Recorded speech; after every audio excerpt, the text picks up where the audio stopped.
The devastating 1910 Great Flood of Paris was a catastrophic event that occurred when the Seine River, swollen with winter rainfall from its tributaries, overflowed its banks and inundated the city of Paris. The river's water level surged to an astonishing 8 meters, over 26 feet, above its normal level. In the winter of 1909 to 1910, Paris and its surrounding areas were drenched by unusually heavy rainfall. This saturated the ground and caused rivers to swell beyond their banks. While Parisians were preoccupied with their daily lives in January 1910, they were lulled into a false sense of security. The Seine River's water level had risen and fallen in December, leading many to underestimate the impending threat. Consequently, they largely disregarded reports of mudslides and flooding occurring upstream.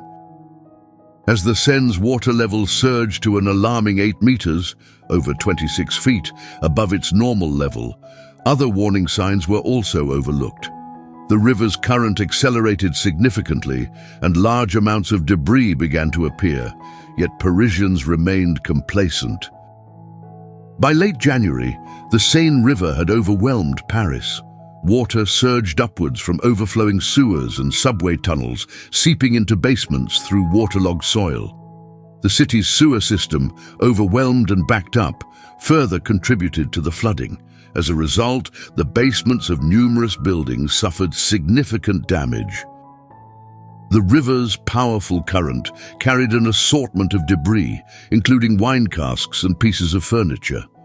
Parisians, seeing an opportunity, risked life and limb to claim these floating treasures.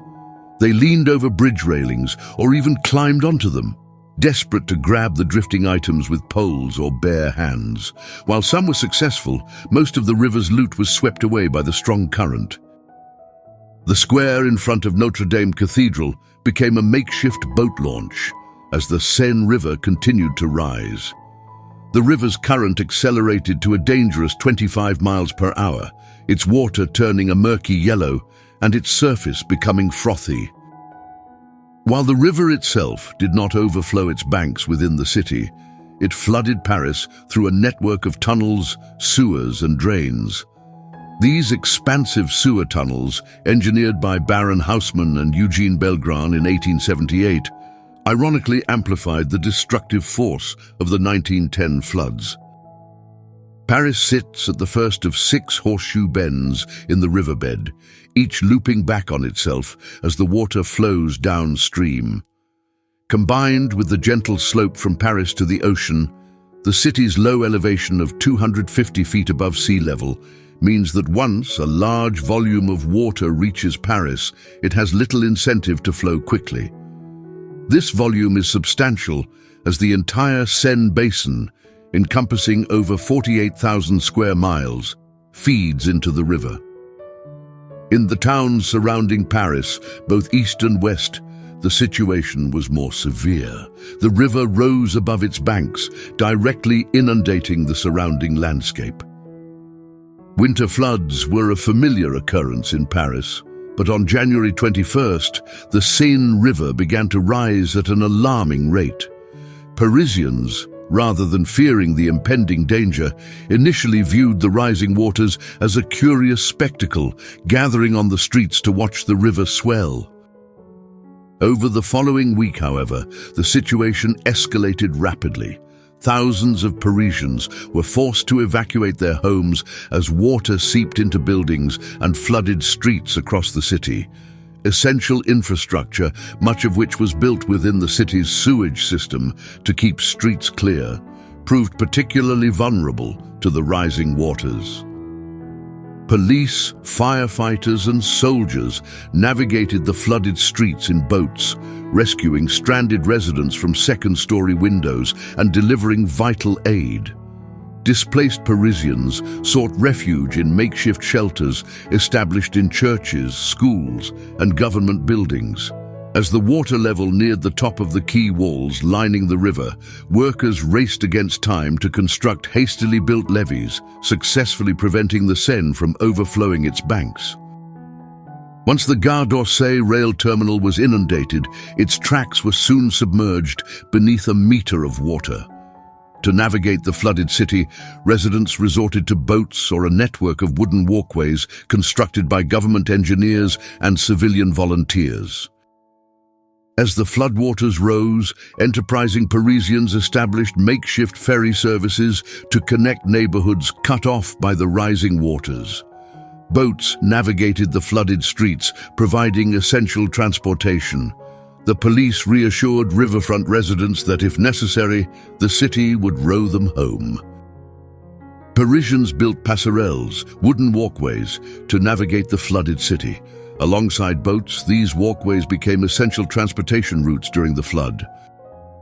The animals at the Paris Zoo were at the mercy of the rising floodwaters. While zookeepers worked tirelessly to rescue most of the animals, a few tragically perished.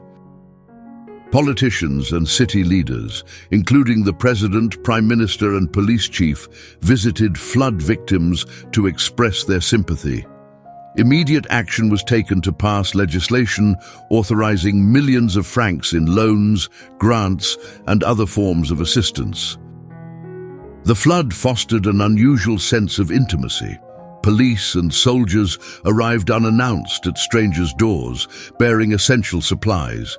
Boat passengers and shelter occupants formed unexpected bonds, becoming neighbors and, in some cases, lifelong friends. Men carried women across flooded waters, blurring social lines as soldiers aided middle-class women and servants assisted their wealthy mistresses.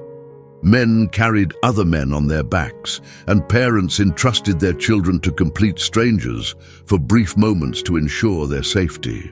In these extraordinary circumstances, the usual social barriers that separated Parisians by status and occupation were temporarily dissolved.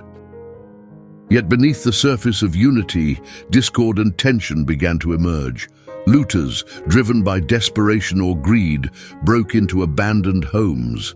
In response, angry crowds took the law into their own hands, meting out vigilante justice on suspected thieves, often tying them to telephone poles or lynching them. Scattered gunfights erupted, particularly in the hard-hit suburban towns. Police were forced to cordon off vulnerable neighborhoods, especially those plunged into darkness by malfunctioning streetlights during the long winter nights. Despite the widespread damage, Paris retained its inherent beauty, especially after dark. The soft glow of emergency oil lamps and the few remaining electric bulbs cast a magical reflection on the Seine. The water reached its peak on January 28th, rising to a staggering 8.62 meters, over 28 feet, above its normal level. It wasn't until March that the Seine River finally receded, returning to its usual flow. Estimates of the flood damage reached a staggering 400 million francs, equivalent to approximately $1.5 billion in today's currency. There were concerns that the debris from flooded homes, piled high in the streets, could lead to a disease outbreak. However, these fears fortunately did not materialize. Thanks for joining us. Please don't forget to like and subscribe, and we'll catch you on the next one.